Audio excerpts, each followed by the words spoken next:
오늘 새벽에도 함께 하신 우리 성도님들 환영합니다. 우리 찬송가 218장으로 하나님 앞에 영광 돌려드리겠습니다. 218장 찬송입니다.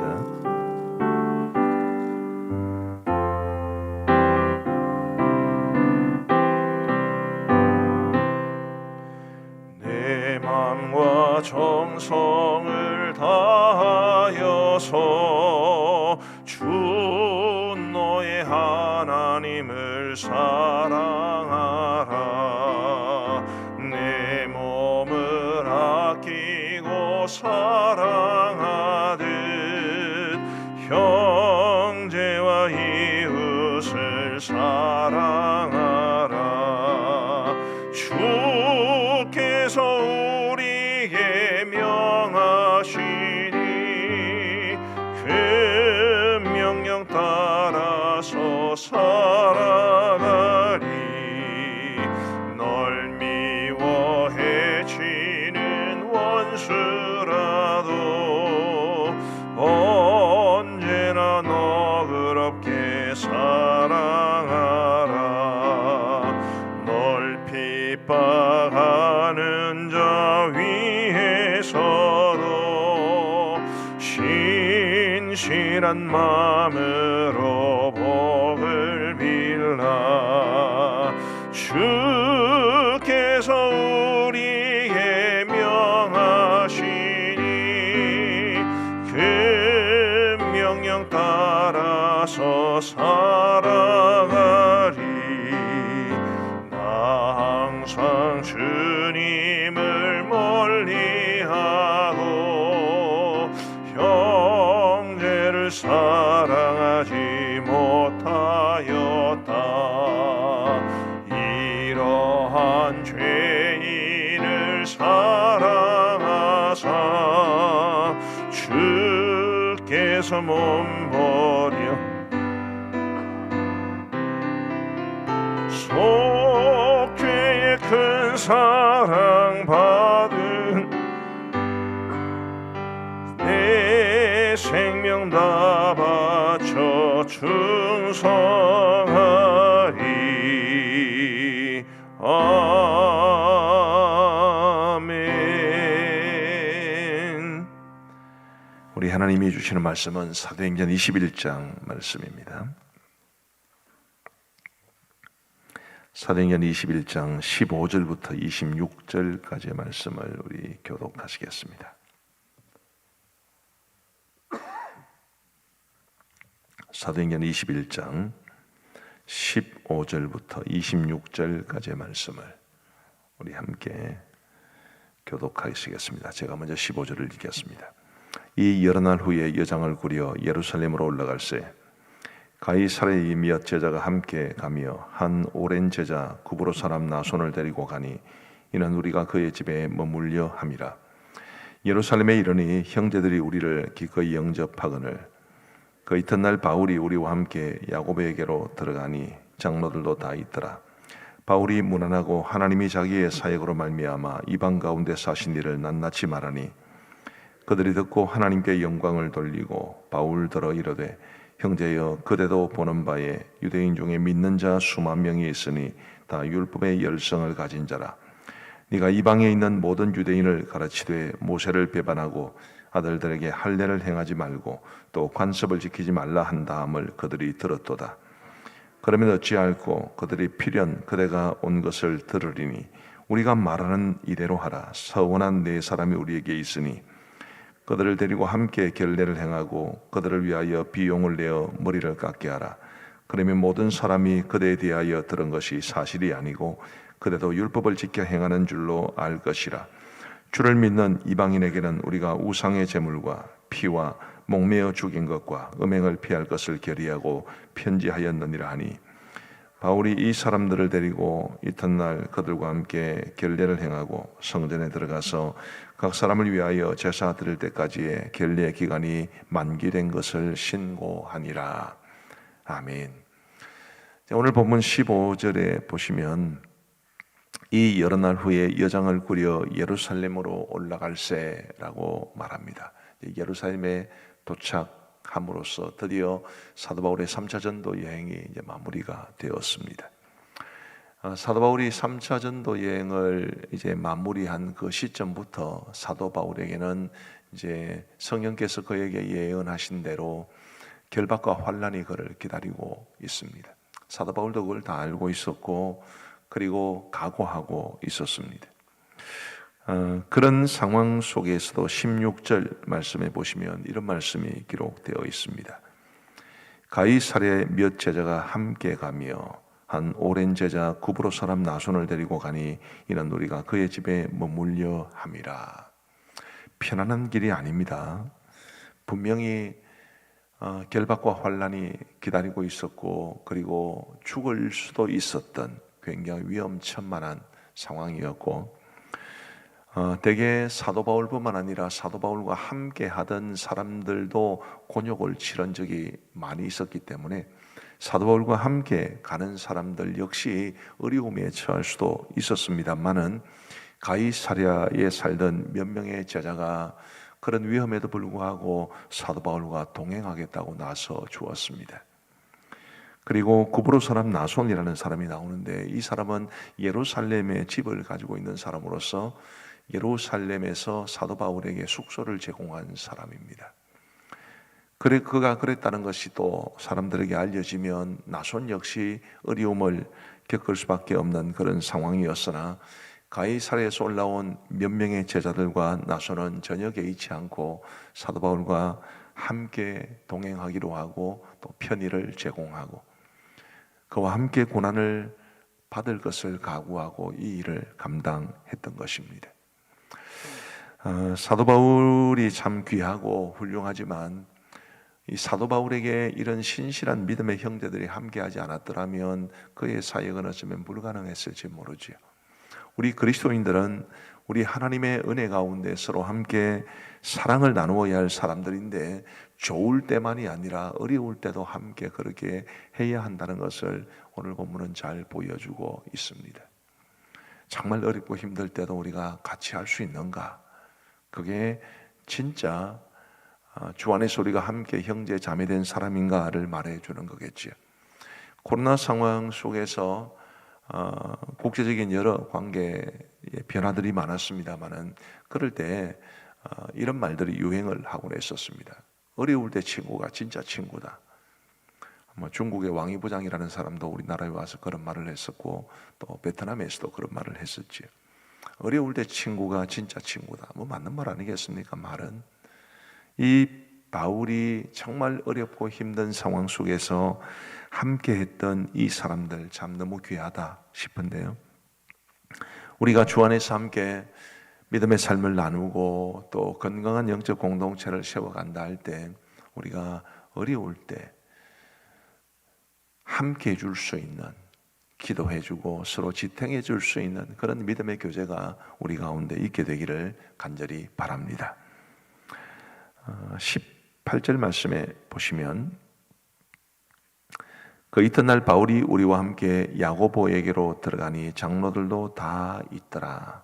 자, 바울이 이제 야고보를 만납니다. 바울이 이방인의 사도라면 베드로와 야고보는 유대인들의 사도입니다. 이방인들을 위한 최고 지도자와 그리고 유대인들을 위한 최고 지도자가 지금 함께 만나는 셈이 되는 거죠. 여러 예루살렘 교회 장로들도 같이 하고 있었습니다. 19절 말씀, 우리 19절과 20절을 같이 한번 읽어 보십시다. 시작. 바울이 무난하고 하나님이 자기의 사역으로 말미암아 이방 가운데 사신 일을 낱낱이 말하니 그들이 듣고 하나님께 영광을 돌리고 바울더러 이르되 형제여 그대도 보는 바에 유대인 중에 믿는 자 수만 명이 있으니 다 율법의 열성을 가진 자라. 아멘. 사도 바울이 야고보와 그리고 장로들을 문안하고 하나님이 자기의 사역으로 말미암아 이방 가운데 하신 일을 낱낱이 말하니 라고 말씀했습니다. 자, 이 표현을 우리가 굉장히 주목해 볼 필요가 있습니다. 우리 19절 다시 한번 화면으로 보여주시기를 바랍니다. 바울이 문안하고 하나님이 자기의 사역으로 말미암아 이방 가운데 하신 일을 낱낱이 말하니. 자, 이방 가운데서 하신 일, 그러면 누가 했다는 말입니까? 바울이 했다는 말입니까? 하나님이 하셨다는 말입니까? 한번 좀 더 띄워주세요. 그렇게 급합니까? 자, 누가 했다는 말입니까? 자기의 사역으로 말미암아 이방 가운데서 하신 일이라는 것은 하나님이 하셨다는 뜻이죠. 그리고 자기의 사역, 자신과 자기의 사역은 하나님께서 사용하시는 수단이었다라는 것을 고백하는 것이고, 진정으로 그 일을 행하신 분은 우리 하나님이시라는 것을 말해 줍니다. 자, 이제 됐습니다. 사도 바울의 열정과 그리고 그의 선교 사역의 열매는 어마어마한 것이었습니다. 제가 신대원 다닐 때 저희 지도 교수였던 변종길 교수님, 저는 그분 밑에서 2년간 조교를 하면서 많은 것을 배웠는데, 그분의 스승은 화란 네덜란드라는 이제 나라의 개혁주의 신학자였습니다. 그분의 이름은 까먹었는데 그분이 바울 전공자였습니다. 근데 그분의 연구에 의하면 사도 바울이 정말 이 불꽃 같은 열정을 태우면서 전도 여행을 하며 여러 곳을 다니고 복음을 전하고 교회를 세운 이 세월이 불과 10몇 년 정도밖에 안 됩니다. 근데 그 기간 동안 사도 바울을 통해서 직간접적으로 세워진 교회가 150교회 정도 됩니다. 150교회, 상상이나 할 수 있겠습니까? 직접 가서 복음을 전해서 교회를 세우든지, 아니면 골로새 교회나 스무나 교회, 라오디게아 이런 교회들처럼 사도 바울을 통해서 전도를 받은 사람이 자신들의 고향으로 돌아가서 교회를 세우든지, 다 합쳐서 한 150교회 정도. 어마어마한 거죠. 그런데 이처럼 엄청난 일들을 하고 신약 성경 가운데 13권의 성경을 홀로 기록하는 이런 엄청난 일을 했음에도 불구하고 사도 바울은 자신을 내세우기보다는 하나님이 하신 일이라고 고백을 하고 있는 것입니다.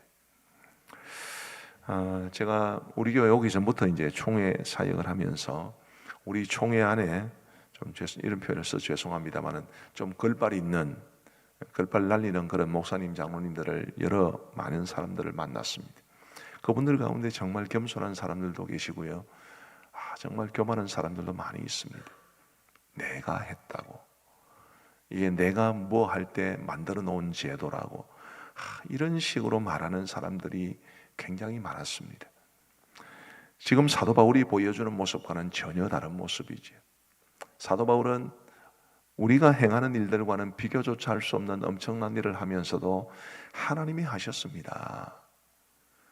내가 아니라 하나님이 하신 것이고, 나의 사역은 하나님이 그 일들을 하시는데 사용되었을 뿐입니다 라고 고백을 했는데, 사람이 행한 일이 뭐라고, 이게 내가 만든 거라, 이게 내가 한 거라고, 이게 내 사역의 열매라고 그렇게 말하는 것은 정말 사도 바울이 이런 고백을 한 것에 비하면 너무나 유치하고 교만하지 않나 싶은 생각이 듭니다.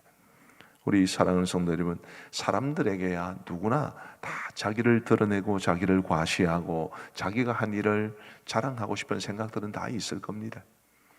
근데 그런 생각들과 하나님을 드러내려는 우리의 신앙의 이런 자세 사이에서의 갈등, 이게 끊임없이 있지요. 그런 것은 저에게도 마찬가지입니다. 저도 자랑하고 싶은 마음이 많습니다. 그러나 사도 바울이 고백한 이런 모습에 비하면 제가 한 일은 정말 세 발의 피, 사도 바울이 행한 일은 하늘의 태양 같은 것이라면 제가 한 일은 반딧불만도 못한 그런 것인데 그게 뭐라고 자랑할 만 하겠는가 싶은 거지.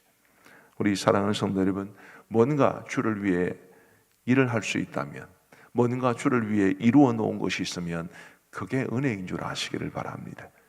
자랑할 일이 아니고 감사해야 할 일입니다.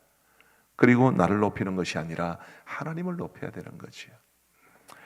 제가 어쩔 수 없이 우리 교회가 차지하는 비중도 있고 해서 지금 창원기독교연합회의 회장직을 맡고 있습니다만은 참 불편한 게 참 많습니다. 예를 들면 이제 6.25 구국 집회가 이제 다음 주에 있게 되는데 순서지를 제가 보았습니다. 뒷면에 보니까 뭔 놈의 회장이 그리 많은지, 대표 회장, 직전 회장, 무슨 회장, 저도 회장입니다. 지역 회장, 창원 지역 회장, 얼마나 자기를 드러내기를 좋아하는지. 연합회 일이다 보니까 참 그런 게 없을 수는 없겠다 싶으면서도 그게 늘 제 마음을 불편하게 합니다.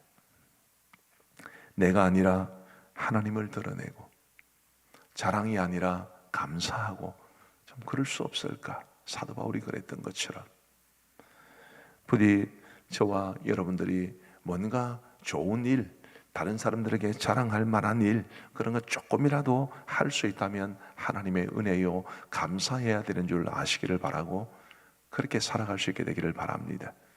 자기를 드러내고 싶은 마음이 있으면 여러분 혹시 두더지 게임 해보셨습니까?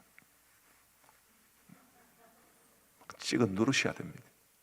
그래서 겸손을 유지하는 게 그게 살 길이라 그렇게 생각을 하시고 우리 함께 믿음으로 하나님만 높이는 우리 모두가 되기를 주님의 이름으로 축복합니다. 마지막 세 번째로 한 가지만 살펴보십시다. 다시 한번 20절 말씀해 보시면요, 그들이 듣고 하나님께 영광을 돌리고 바울들어 이르되 형제여 그대도 보는 바에 유대인 중에 믿는 자 수만 명이 있으니 다 율법의 열성을 가진 자라. 자, 여기 주목할 만한 표현이 있습니다. 유대인 중에, 저 화면에서 세 번째 줄이죠. 유대인 중에 믿는 자 수만 명이 있으니 다 율법의 열성을 가진 자라. 지금 사도 바울이 예루살렘에 이르게 되었고 유대인들에게 사로잡히게 될 겁니다. 그런데 그렇게 사도 바울을 핍박하는 열성을 가진 사람들 중에 믿는 사람도 많았다는 것을 말해줍니다.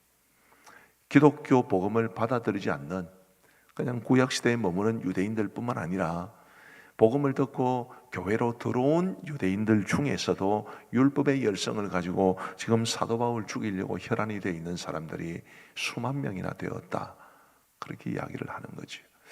이거를 어떻게 이해를 해야 할까요? 안 믿으면 뭐 괜찮습니다. 안 믿고 사도 바울을 핍박하고 사도 바울이 율법을 배반하고 할례를 행하지 말라 하고 그렇게 이야기하는 것은 그래도 이해를 할 수가 있습니다. 이미 믿었어요. 교회 안에 들어왔습니다. 그런데도 그들이 자신들에게 익숙한 그 율법을 벗어버리지 못해서 지금 사도 바울을 핍박하고 잡고 그리고 죽이려고 하는데 앞장서는 모습을 우리는 보고 있습니다. 편견이 얼마나 무서운지를 우리가 잘 볼 수 있지요. 가이사랴에서 온 몇 제자들은 사도 바울과 함께 죽을 각오를 하고 지금 왔는데 이 예루살렘에 있던 유대인 신자들은 믿고 하나님의 자녀가 되었다는 사람들인데도, 믿고 교회 안에 들어온 사람들인데도 이 편견 때문에 또 사실은 그들이 사도 바울을 오해하는 것도 많았습니다. 21절 말씀해 보시면 네가 이방에 있는 모든 유대인을 가르치되 모세를 배반하고 아들들에게 할례를 행하지 말고 또 관습을 지키지 말라 한 다음을 그들이 들었도다. 지금 그들이 말하는 것은 부정적인 것만 이야기를 하는 것입니다. 그리고 다 맞는 말도 아닙니다. 사도 바울이 모세를 언제 배반했습니까? 그런 율법의 진정한 의미를 성도들에게 깨우쳐 주기를 원했을 뿐이지 모세를 배반한 것이 아닙니다. 오해와 편견이 낳은 일이었고, 그래서 그들이 믿는 자였음에도 불구하고 하나님의 위대한 사도 바울을 핍박하고 죽이는데 지금 앞장서려고 하는 모습을 보고 있는 것입니다. 우리 사랑하는 성도 여러분, 사람들은 누구나 다 자기 세계 속에 살아갑니다. 편견도 있고요, 선입견도 있고요, 다 그렇게 살아갑니다. 내가 미워하는 사람이라면 무슨 예쁜 짓을 해도 다 미워 보이는 게 우리가 가지고 있는 그 편견 때문에 그렇습니다. 반면에 내가 좋아하는 사람은 실수를 해도 예쁘게 봐주죠. 그게 우리 사람들이 다 한쪽으로 치우쳐 살아간다는 것입니다. 우리 사랑하는 성도 여러분, 불행한 일입니다. 우리의 인간의 연약한 성품 때문에, 특성 때문에 그렇다라고 이해하며 지나갈 수도 있겠으나 대단히 불행한 일입니다.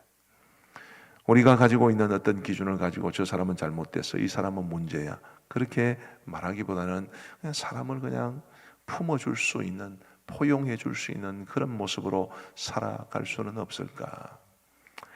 가늠하다가 현장에서 붙잡힌 여인을 많은 사람들이 데리고 우리 예수님께로 왔습니다. 그 여인을 예수님께로 끌고 온 사람들의 손에 다 돌이 들려져 있습니다. 예수님이 율법대로 하라 하면 다 그 여인을 향해서 돌 던질 생각으로 다 손에 돌을 들고 있었습니다. 우리 예수님께서 죄 없는 자가 돌로 쳐라, 먼저 돌로 쳐라 그랬더니 그들의 양심의 가책을 받아서 다 돌을 내려놓고 돌아갔다고 그랬지요. 많은 사람들이 비난하는 일에 앞장섭니다. 다 손에 돌을 들고 자기에게 마음에 조금만 들지 않는 사람이면 바울이고 뭐고 관계없이 다 죽이려고 지금 혈안이 되어 있는 겁니다. 우리 예수님은 그러지 않으셨습니다. 예수님이라고 간음한 행위 자체를 좋아하시고 그리고 그것을 응원해 주시는 게 아니지요. 그럼에도 불구하고 우리 예수님은 사람을 아낄 줄 아는 분이셨고 그리고 그 여인의 간음한 행위는 결코 다시 죄를 범하지 말라고 그러셨지만 그러나 사람만큼은 품어주시고 용납해 주시고 포용해 주셨습니다. 제발 그리스도인들이 예수님처럼 살 수 없을까 싶어요. 조금만 마음에 안 들어도 뭐 없습니다. 그냥 얼마나 비난하고 얼마나 정죄하고 얼마나 판단하고 그런 게 다 교회 공동체를 어지럽히는 그런 셈이 됩니다. 우리 사랑하는 성도 여러분, 편견을 넘어 포용으로, 오해를 넘어 이해하기 위해서 노력하는 것으로, 그럼으로써 우리가 하나님이 원하시는 평화를 이루어가는 사람으로 살아갈 수 있게 되기를 간절히 바랍니다. 시간이 많이 지났습니다만은 뒤에 있는 내용을 조금만 설명을 드리고요. 그래서 사도 바울이 이제 야고보의 제안을 받아들입니다. 야고보는 예루살렘의 상황과 분위기를 잘 아니까 그가 뭐라고 말을 하느냐 하면 지금 우리에게 나사렛이 아니고 나시린 서원을 한 사람이 4사람 있는데 마침 그들이 이제 그 나시린 서원의 기한이 끝나간다. 그럼 이제 끝나려면 그 끝나는 것도 다 절차를 따라야 되는데 그게 경비가 좀 듭니다. 그 경비를 당신이 대라. 왜냐하면 그 당시에 나시린의 비용을 지급하는 사람을 굉장히 율법을 존중하고 경건한 사람으로 인정하는 것이 있었기 때문입니다. 그래서 야고보가 바울을 아끼기 위해서 그 일을 하라 그랬더니 바울은 기꺼이 그렇게 한다고 그래요. 사도 고린도전서 9장의 20절 21절 말씀에 그런 말씀이 있는데 내가 모든 사람에게서 자유로우나 스스로 모든 사람에게 종이 된 것은 더 많은 사람을 얻고자 함이라. 유대인들에게 내가 유대인과 같이 된 것은 유대인들을 얻고자 하며 율법 아래에 있는 자들에게는 내가 율법 아래에 있지 아니하나 율법 아래에 있는 자같이 된 것은 율법 아래에 있는 자들을 얻고자 하며. 사도 바울은 기꺼이 유대인들을 얻기 위해서, 사실은 자신의 안위를 위해서가 아니라 유대인들의 구원을 위해서 그런 기꺼이 야고보의 제안을 받아들입니다. 얼마나 관대하고 얼마나 포용이 있는 마음인지. 예전에 저희 집사람이 저한테 그런 이야기를 한 적이 있습니다. 여보, 목사가 쪼잔하면 안 돼요. 쪼잔합니까? 포용하고 마음이 넓어야, 지도자들은 무릇 그래야 되고 그리스도인들은 무릇 그래야 됩니다. 그래서 오해와 편견이 아니라 포용해 줄 수 있는 그런 모습으로 행할 수 있게 되기를 간절히 바랍니다. 기도하시겠습니다. 자비하신 아버지 하나님 감사합니다. 오늘 월요일 새벽에도 저희들의 단잠을 깨우시고 우리 주님 앞에 새벽 제단 쌓을 수 있도록 인도하여 주시니 감사합니다. 하나님 아버지, 환난과 결박이 그를 기다리고 있었으나 그래도 주를 위하여 죽을 각오를 하고 예루살렘으로 올라간 바울이었는데 그래도 그런 위험한 길에 함께 해주는 가이사랴에서 온 몇 제자가 있었고 사도 바울을 위해서 숙소와 각종 편의를 제공한 구브로 사람 나손도 있었습니다. 그런 모습을 보면서 참 좋아 보입니다. 하나님, 우리도 정말 어려울 때도 함께 할 수 있는 우리 믿음의 형제 자매들이 다 될 수 있도록 인도하여 주옵소서. 하나님 아버지, 엄청난 일을 했음에도 불구하고 자신이 아니라 하나님이 행하신 일이라고 고백했던 사도 바울처럼 우리도 하나님을 위해서나 교회를 위해서나 이웃을 위해서나 조금이라도 선한 일을 했다면 그것을 하나님이 하신 일이라고 고백할 수 있도록 도와주옵시고, 자신을 과시하거나 자신이 행한 일을 드러내려고 하는 이런 교만의 덫에 빠지지 아니하도록 우리 하나님이여 도와주옵소서. 하나님 아버지, 우리가 다 자기 세계 속에 살아가는 것 참 어찌할 수 없는 일이다 싶으면서도 그래도 우리의 마음을 넓힐 수 있도록 도와주시고 사람들을 품어주게 하여 주시고 오해와 편견, 자기만의 생각으로 사람들을 재단하고 비난하고 정죄하는 모습에 사로잡혀 살아가지 아니하도록 은혜를 베풀어 주옵소서. 자비하신 아버지 하나님이여, 우리가 그리스도처럼 예수님처럼 많은 사람들을 품어주며 포용하고 용납하는 가운데 살아갈 수 있도록 도와주옵소서. 주께서 너희를 용납하셨듯이 너희도 서로 용납하라. 우리 주님께서 사도 바울을 통해서 그렇게 말씀해 주셨는데 우리의 마음을 넓혀 사람들을 품어주며 살아갈 수 있도록 역사하여 주옵소서. 하나님 아버지, 오늘도 우리에게 주신 이 새날을 감사하게 여기며 주님 앞에 충성스럽게 살아갈 수 있도록 인도하여 주옵시고 오늘 이 하루를 살아가는 동안에 하나님의 우리 성도들을 지키사 그 출입을 돌보시고 어떤 세상의 불행한 일이나 질병이나 사고나 재앙이 우리 성도들을 공격하지 못하도록 주님이 막아 주옵소서. 아버지 하나님, 우리 성도들의 하는 모든 일들의 복을 주시고 고민하며 기도하는 것이 응답되게 하여 주옵시고 우리 성도들의 자녀들이 잘되고 또 연로하신 부모님들이 있는 경우 부모님들의 남은 생애를 주님이 지켜 주옵소서. 우리 감정교회가 늘 하나님의 기쁨이 될 수 있도록 도와주시오며 우리 하나님의 뜻이 이루어지는 교회, 하나님의 영광을 드러내는 교회가 되게 하여 주옵소서. 오늘 창원동 보시잘 여전도의 계절회가 있습니다. 귀한 여종들의 발걸음을 복주시고 우리 여전도의 모임 위에 하나님이 크시는 종 넘쳐날 수 있도록 인도하여 주옵소서. 아버지 하나님, 러시아와 우크라이나의 전쟁이 고착화된 상태로 올해 장기전으로 접어들고 그리고 전 세계는 그 전쟁의 여파 때문인지 인플레이션의 위험이 굉장히 높고 지금 현재 물가도 우리나라에서도 상당히 치솟고 있는 가운데 있습니다. 하나님이여 불쌍히 여겨 주옵시고 속히 전쟁이 마칠 수 있도록 도와주시고 러시아의 푸틴 대통령을 비롯한 이 정치권 혹은 군사 지도자들이 속히 상황을 파악하고 군사들을 물려 전쟁이 끝날 수 있도록 도와주옵소서. 아버지 하나님, 선교사님들을 늘 기억하시고 특별히 우리 양곤그레이서 신학교를 기억하시고 어려운 종에도 우리 학생들을 자신의 종족의 지도자로 세워가는 이 일을 신실하게 감당해낼 수 있도록 은혜를 베풀어 주옵소서. 이제 우리가 개인적으로 기도하겠사오니 우리의 기도에 귀 기울여 응답해 주시기를 간절히 원하오며 예수님 이름으로 기도하옵나이다. 아멘. 이제 우리 개인적으로 기도하시겠습니다.